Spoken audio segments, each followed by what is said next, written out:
This week, we welcome Jinan Budge, Research Director at Forrester, to discuss breaking down human-element breaches to improve cybersecurity. In the Leadership and Communication segment, smart cybersecurity spending and how CISOs can invest where it matters, grading CISOs, effective metrics and personal growth strategies, the pandemic proved that remote leadership works, and more. Business Security Weekly starts now. This is a Security Weekly production for security professionals by security professionals. Please visit securityweekly.com/subscribe to subscribe to all the shows on our network. It's the show where we explore the business of security to improve the security of business. Your trusted source for actionable insights on leadership, communication, and innovation. Get ready for Business Security Weekly. Imagine a world where every threat, ransomware, supply chain attacks, zero-day exploits is stopped before it can even begin. ThreatLocker makes that world a reality with a zero-trust approach to cybersecurity. By giving you granular control on every executable that can happen in your environment, ThreatLocker protects your business around the clock. No more guessing, no more gaps. Just rock-solid protection that keeps your operations running smoothly and your data secure. Discover how ThreatLocker's least privilege approach can safeguard your organization against known and unknown threats. Take the first step towards total peace of mind. Visit securityweekly.com/ThreatLocker today. Welcome to Business Security Weekly. This is episode number 387, recorded March 17th, 2025. Happy St. Patrick's Day. I am your host, Matt Alderman. Joining me for this interview segment is my co-host, Mr. Ben Carr. Hey, Ben. Hey, Matt. How's it doing? It's St. Patrick's Day here. Happy to be with you on this fine drinking day. Yes.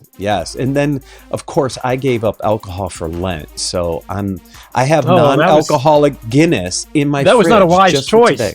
I know. You do not. I did. All right, one quick announcement, and then we're going to get into it. Identiverse 2025 is returning to Las Vegas June 3rd to 6th. Hear from 250 plus expert speakers and connect with over 3,000 identity security professionals across 4 days of keynotes, breakout sessions, and deep dives into the latest identity security trends. Plus, take part in hands-on workshops and explore the brand new non-human identity pavilion. We're going to talk about humans here in a bit. Register now and save 25% with code IDV25-SecurityWeekly by visiting securityweekly.com/IDV2025. Jinan Budge leads Forrester's security and research in Asia Pacific, focusing on enabling chief information security officers and technology executives to lead a high-performing security organization and culture. She focuses on ensuring that cybersecurity teams not only attract, but also retain the best talent. And she brings a local and global perspective and cultural lens to her research and practice. Previously, Jinan spent several years as Director of Cybersecurity at Transport for New South Wales, NSW, and a similar role with Qantas Airlines. Jinan, welcome back to Business Security Weekly. Thank you for having me. So I had to remember the first time you were on Business Security Weekly, we talked about this. It was RSA Conference 2019. We interviewed you in Broadcast Alley way back then. Wow, gosh. Do you remember what we were talking about? We were talking about CISO. I think the different CISO personas. Yeah. And then I had Jess and Jeff. Yeah, I just had them on about a month or so ago. Yeah. Oh my God, amazing. Yeah. But we're not going to talk CISO today. We're going to talk, I'm going to say the term human risk management. Because you kind of dubbed the term, didn't you? I what? What was that word? You dubbed. You named the space. Yes, you dubbed the term. Goodness. Yes. Yeah. Well, Forrester dubbed the term, but yes, we did. Yes, we did in collaboration with hundreds and hundreds of people, or as much collaboration as I could muster up. Yes. Yeah. Yes. So this is an interesting topic to me. I previously worked at a human risk management company, so I'm pretty familiar with this. And what I love about this research that you did is really the problem is broader than what we typically think of with social engineering and human error. Yeah, absolutely. Absolutely. There are so many different threads to this. For the context of the audience, I've been, I think since I met you, Matt, since the beginning of my career, 25 years ago, I have obsessed with the business and the human side of cybersecurity. And of course, 25 years ago, if you both recall, we had no idea what that meant back then, Right. did we? It Nope. was just it was so vague, but I just remember entering the industry and I remember doing my first PowerPoint presentation on firewalls and thinking, oh my God, I love this. But there's more, there's more. And I was talking to all these business people and I thought security is one of the most amazing professions because you get to really understand the people and the business of an organization. Fast forward all these years on, and I've been covering the space of awareness, behavior, and culture for 7 years since I got to Forrester, since I met you, uncovering problem after problem after problem and doing my very best to propose solution after solution after solution. And one of the problems that has become abundantly clear to me over the last couple of years is that when we talk about humans in cybersecurity and we have these old adages, the humans are the weakest link, the humans are our best defenses. You've got the DBIR that's got this statistic about human element breaches. Our Office of Information Commissioner in Australia has got completely different statistics and defines them completely differently. I'm like, this is a mess. We need to, before we talk about solutions such as human risk management or any other solutions, we need to ground ourselves in the problem. And when we talk about human element breaches, what are we thinking? Most people, you're right, they think it's social engineering or human error, which is definitely not wrong. And they're quite a significant part of human element breaches, but there's more. Yeah. Even from a risk perspective, right? When on the product that I work on today, we have two risk categories: social engineering and human error, right? But as we were going through this, we were talking like, but it's more than that. And I'm like, oh my gosh, what is the more, right? I have a wheel. Yes, you do a have a wheel. wheel, actually. No, you had the wheel as well when you're having that conversation. Yeah. Yeah. So what are the other human element breaches that organizations have to be aware of? Because instinctively we think, all right, the human element, I need security awareness and training, right? That's like the first place we go, but we know that that's not moving the needle either. So understanding the full attack surface also helps us start to think about how we solve for this, right?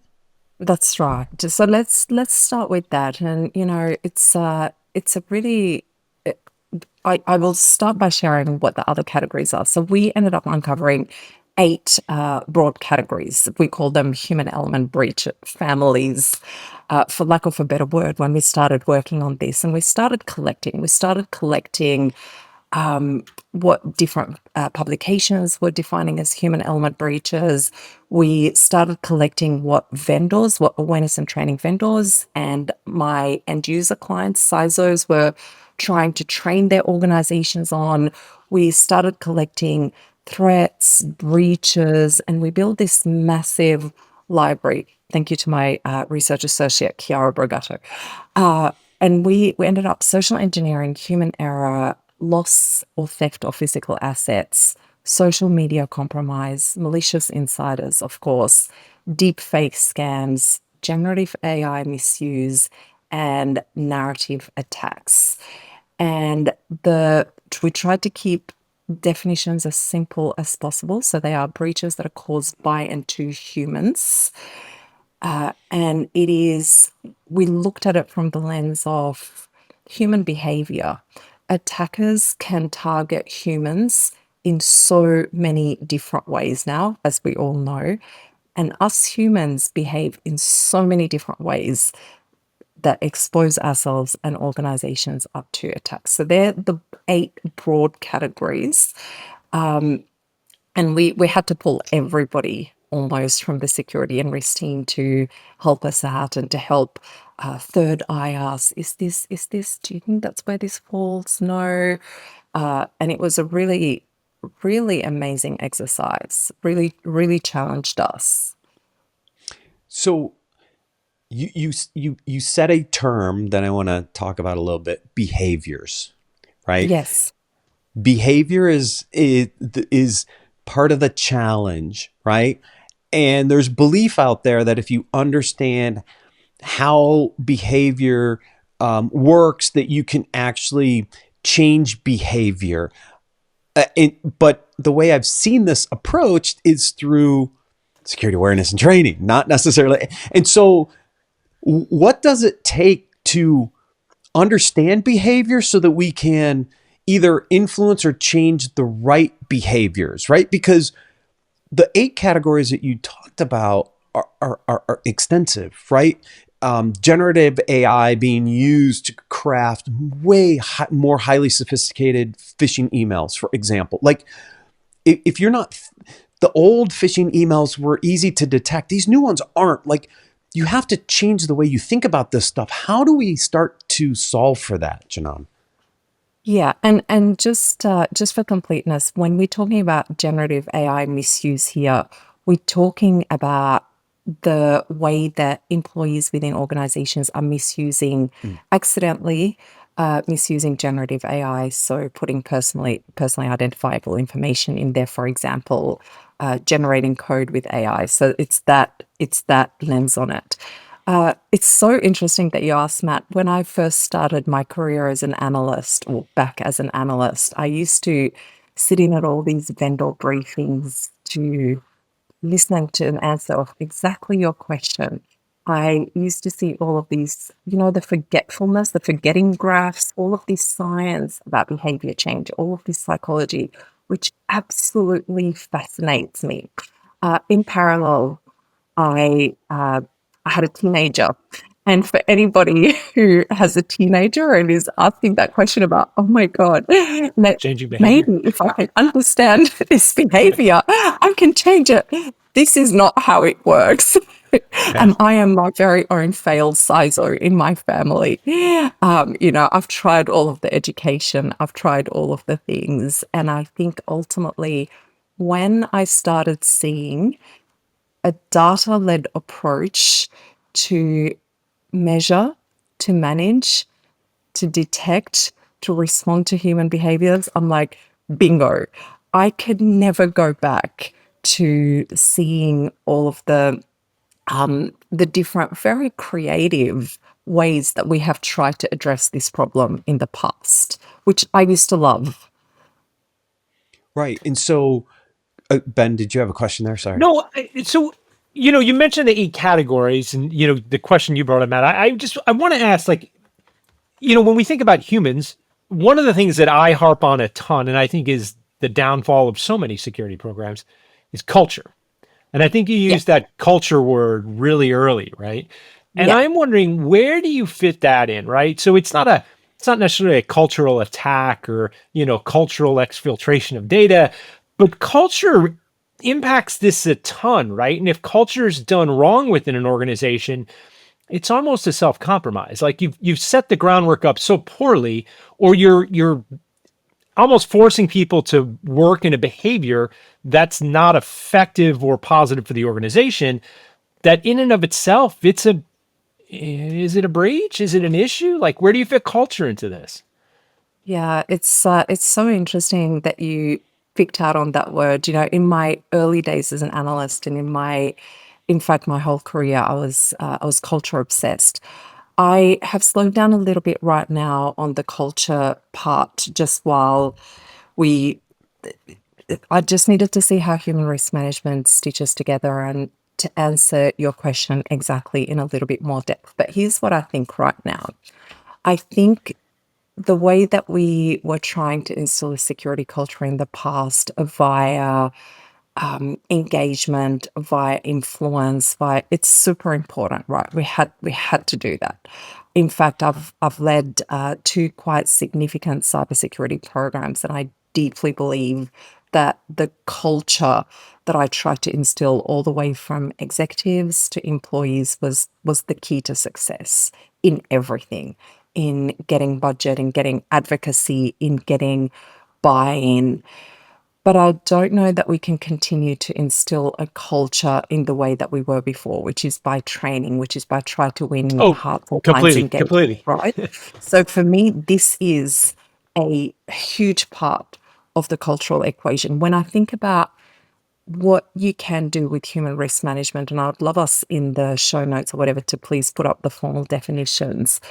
When you stop training all of the people on all of the security things all of the time, you're going to win advocacy from the people, from the workforce. That instills a better culture and security. The way that we're doing training right now is causing huge amounts of friction. Training is probably one of the most visible things our workforce sees about cybersecurity. And I don't know, I sometimes lose the will to live when I do my security awareness and Jinan, training. I want to be clear. When I meant culture, I did not mean training at all, right? So I No, think no, for training sure. doesn't do a good job of instilling any type of culture. When I No, think culture, I think yeah, the CEO having the right scope in mind for what security means to the company and what's important to the business, and then pushing that out to everyone. You the CISO, CISO, like that title, we're more than just information security. We should be for about sure. security. And I think that's part of it, like the psychology of it, like how we approach it, how we think about it is really informed by a lot of legacy thoughts and concerns. And I think we need to shift that from a culture perspective. Agree. And Ben, just to be clear as well from my side, I know you weren't thinking that at all, but the Yeah. way that we have communicated security to the CEO in the past, we didn't call it awareness, but it was. It's like let's Yeah. win the hearts and minds. And I've done all of that, and I still write about that because I think it's really important, right? And I see this as another lever. This being human risk management. This, let's be clear on the human side of security, so that we can actually, we can influence change, so that the CEOs, the boards, the executive understand exactly what it is that they're protecting against. So I know what you mean and completely agree. In terms of we need to shift how we're thinking about this, let me tell you all a story. So when I first arrived at Forrester, one of my very first research reports, which completely flopped, had the word culture in it. I can't remember what I called it, but it just, in terms of readership, it was right at the bottom, and I was devastated because I was so passionate about culture. And I did a bit of a self-reflection and spoke to loads of CISOs. Hey, what's wrong with this report? I thought it was great, and they were like, yeah, but the word culture, I don't know. And I think we changed the title to something like Human Firewall. And you should have seen readership because, 7 years ago, culture was almost offensive to security people and security leaders. I'm happy to say that is no longer the case. So follow on then, like, so you touched on something else I had a lot of interest in, psychology. Right. Yeah. So I think one of the things that, and I understand like every program can't do this, smaller programs certainly can't, but as you gain in size and you're thinking about what resources to add to the team, psychology, like bringing somebody on in the security team that actually understands how things resonates and how things hit. And especially on the vendor side, I think it's security vendors, like figuring out how to do things in a way that better targets the problem as opposed to the perception of the problem. Where do you come out on that? Are you a believer in that? I definitely think we need to expand the skill set that we have in security to a lot more humanistic things. And for years, I think for me, part of what you're describing is not only psychology, though. That's my only thing. Yeah. It is organizational change, a big part of which is psychology. It is change management. It is transformation. And I know personally when I have put these skills on my teams, and I know when I see my clients as well, when these skills are on a team, everything changes. everything changes. People start challenging each other. You've got somebody with a psychology background, someone with an engineering background, they're having conversation. This is not a simple conversation. And if you can work towards a win-win and make this an amazing conversation, then magic happens, literally. The security program changes, the way that we deliver not just cultural exercises, but every single part of the program changes with that. So yeah, Love that. absolutely. Yeah. So one of the challenges, Jinan, I've seen kind of evolving over the past couple of years is that this human risk management, this cultural shift is coming from the security awareness and training team that may or may not have the breadth of scope or capabilities to account for the other 6 families that you identified in your set of domains, right? Like it's almost like somewhat pigeonholed a bit. And how do organizations start to think through this without the lens of, oh, this starts with the security awareness and training team? Because I think that's what's happened, is kind of pigeonholed right there. You don't just think, Matt, you are spot on. And I think we're at a pivot in time where this has to change. So I feel like you've just asked the perfect question. I was just trying to bring up my latest market evaluation on Wave, because I almost wanted to read to you, but I'll try and summarize. So when I did, that was my 3rd market evaluation, and that was after we changed the market name from security awareness and training to human risk management. And for those not familiar with the evaluation process, we sit there for hours and look at platforms and ask questions of the vendor executives. And I was looking at these platforms, and part of me was so excited. I'm like, oh my God, look what you can do. You can build all these workflows and you can have all these triggers. And if the following behavior happens, you can do the following thing. And I thought, this looks nothing like the solutions that I was seeing 2 years ago and 4 years ago. Nothing like it. And the skill to operate them, the skills to maximize the use out of these solutions, the skills to sell them internally in an organization. Who on earth, like, this is a completely different person that needs to be involved in this discussion. I also see that from the vendor side. So the vendor teams, the vendor salespeople, the vendor CSMs are not always aware of how to maximize the usage of these solutions for their clients. So I will tell my clients, for example, oh, you've got so-and-so solution, that they have a human risk management component. They'll ask their sales team account executive, and they'll come back to me and go, no, you lied. They don't have that. I'm like, but they do.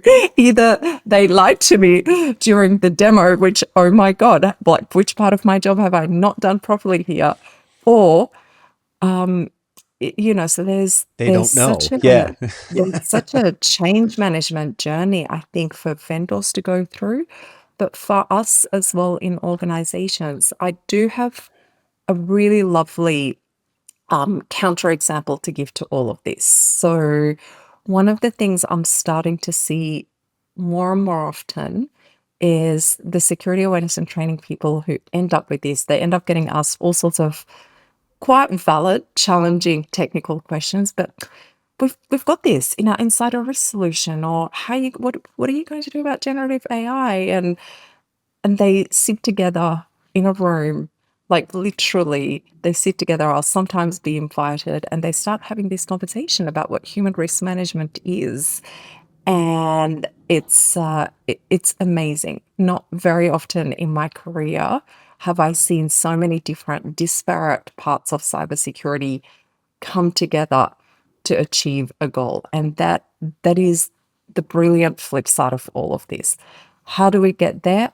I don't know. I don't have a crystal ball, but I think it's going to be the make or break. So if I have one takeaway for the audience, is the CISO does need to be involved. This is not a silo thing that you give to the most junior person on the team, which is unfortunately often where security awareness and training is, or as one of my clients said, it's whoever didn't run the fastest. That's not what this is. This needs to be, to Ben's point about culture, this is a senior level discussion reporting directly to the CISO. Yeah, because the data needed spans multiple teams, right? And one of the challenges I saw was if the security awareness and training team owns this, they don't know where the other sources of data are to make this program work. They have to go to somebody else. They don't know who to go to. They don't own these tools. And this is slowing down the ability to get to a more resilient capability, right? And so this is where I've seen these challenges over the last couple of years, which is why I ask these questions, because if we don't broaden the scope and we don't get elevated to the right level in the security organization, this will fail on arrival, because you'll just look at what you control, which is, well, I control training and phishing, and that hasn't moved the needle. So to create a human risk management platform or a human risk management office, only focus on security awareness, training, and phishing simulation, you're toast. You're done at the beginning. Well, what's the point? We may as well Right. go home. And I'm gonna go a little bit deeper as well, Matt, on that one. And to Ben's question about psychology, not only is it not a senior level conversation at the moment, but I think there's a lot of cultural toxicity within cybersecurity teams generally. And I think towards the awareness and training folk, I feel for them. There's this whole thing that we do in security as, we're going to bring in people from all different backgrounds, all different perspectives, and then do the whole, but you're not even a security person, whatever on earth that is. And the security awareness and training people, they cop that in spades. And so that is then, the whole, you're not technical. And when I speak to people, no matter what your background is, please never, ever say the words, I'm not technical. Everybody is technical in their own subject matter expertise. Don't let people tell you that. That's just an excuse for people to isolate and alienate. But that cultural situation that security awareness and training people are in also needs to be addressed. Because again, I think the outcomes are amazing if we can all sit together, if everyone can sit together in the room and work towards solving the problem and managing the risks for the organization. Amazing. So Jinan, how are you kind of guiding or making recommendations for your clients? Like, where should they start, right? Because again, if we start from a security awareness training, phishing simulation, like, okay, we're dead in the water. So like, what recommendations are you making to your clients of like, how do you get started? Like, where do you start this journey? Because what I'm seeing is it's coming from there and it's not working. It's interesting because I'm seeing something different. I'm seeing that it can be coming from there, it can be coming from elsewhere, and it is starting to work, right? Oh my God, I can't believe pardon the pun. The awareness is there of human risk management, and the awareness is there, or at least very much getting there, that it is not security awareness and training 2.0. So I will start with that premise. Where the challenge lies, as far as I can see, is that most people do have a security awareness and training program, and they're very attached to it for many different reasons. There's compliance purposes. There's also the reason that organizationally we've trained boards and executives that we're going to give them training completion data, engagement data, phishing simulation, quick rates. So it's really, really hard to let go internally of this particular status quo. So then you're coming in with this human risk management thing. Oh my God, we can see it's amazing. But do we let go of the past? So where I start with, my advice is typically start with behaviors. What are the behaviors that you need to change?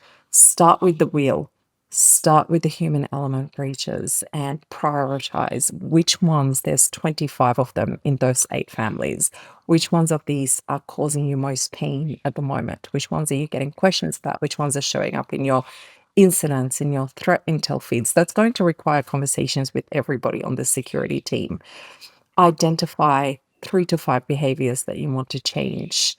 The conversations I've recently been having is, and I can't believe I'm saying this because I've never ever guided towards using technologies in my career. I've been so human-centered, but don't try and do this alone. I've spoken to clients who, or even prospective clients who've been following me on all these webinars and things online, and where I don't talk about the vendor landscape at all, and they've tried to build these things themselves. So Ben, to your point, they've hired psychologists, they've hired data scientists, they've hired engineers, and they're building a whole human risk management product. And I'm like, don't. Like, just look at your vendors, see if your vendors, most vendors have moved beyond just marketing in this space. And can you extract human risk management out of them? That's a whole other thing. But so start, try and utilize the technology that you have, because you do need integration for that level of getting the data, and you do need a level of risk analysis to make sense of it and to quantify it and to measure it. So I think behaviors, look very carefully for your technology. You don't need to dump the old to move to the new. We can keep on going. Just have to minimize your focus and start selling the change to your stakeholders. And that is actually very complicated, again, because of the status quo and history. Yes. Ben, did you have a question? No, I agree with you. It's good to hear that there are vendors who are out there actually delivering. I think there was a gap for a while, so I look at that as a positive for sure. Yeah, I mean, I've definitely seen some consolidation in the space. I won't name vendors, but we know who some of them are that have been acquiring and bringing these capabilities in. I think the next challenge, Jinan, will be to expand the purview of those solutions beyond security awareness and training and phishing to account for some of these other areas. But I'm starting to see it. Like I saw a really interesting acquisition that's going after the insider risk use case, right? Which is an expansion into your 8 families, but there's still a few to go, I think. Yeah. Oh my gosh, absolutely. And definitely when we talk about the wheel, in the actual research, we connect it to all the technology stack that has to be in place, not just human management, not just security awareness and training, but the technology stack that needs to protect against those. In an ideal world, human risk management will be integrating with this technology stack to pull out the behaviors and the events that form the human risk. We're nowhere near there yet. I'd say we're probably about 30% there in terms of integration with technology stack. And that's fine, whatever the number is. Yeah. I would say about 37 and a half, 3 out of 8. I'm not going to Just argue saying. with you, mate. Whatever, you take it. You win this one. I haven't done. What do I know? I've only just got spreadsheet after spreadsheet actually counting these things. I I think haven't done that. I think most vendors in the space are probably a quarter of the way there. I think there's a few that have kind of crossed over that third mark with some of the interesting consolidation. But I agree with you. I think we still have some ways to go. And I hope that this research actually helps people really understand the other human families that have to be addressed, because the only way we get to this kind of nirvana end state is to look at all of them and understand how all of them work together. Absolutely. And understanding as well what came out of our research, which, of course, you'll know, I collaborated with my colleague Jess Byrne, and then Joseph Blankenship, who focuses on insider risk, and Heidi Shea, data security. And then we pulled in everybody else. And what we really had hoped to achieve is for people to understand the full scope of their human risk profile. It's true. You can't just have half a risk when you talk about this. You need to understand everything, and you need to understand that there is a technology component to protecting you against that. It is not just training, which is when you read certain publications, they'll say, oh, you've got an excellent opportunity to train people. No, this is not it. And no, it's not just human risk management. It is really everything in security coming together to manage a risk. I think there's dividends here to be paid off to the CISO, right? Like if you start approaching it this way, I think internally you're going to be looked at differently, right? I think this elevates you, this takes you out of just that kind of siloed area of IT security. And I think it's something we should definitely focus on moving forward, because I think it's a differentiator.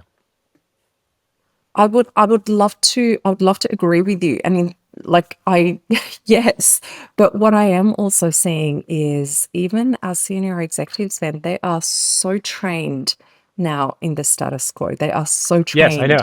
in their attachment to phishing simulation and training. I look at this as for an area to break out, to change that perception around it. We've got to rebel against this. Like we can't, I remember in one particular organization before coming to Forrester, I'm like, I want to do bloody phishing simulations. I don't like what, I know this is a highly debatable, but I'm like, this is not it. This is not what I want to be investing my time in.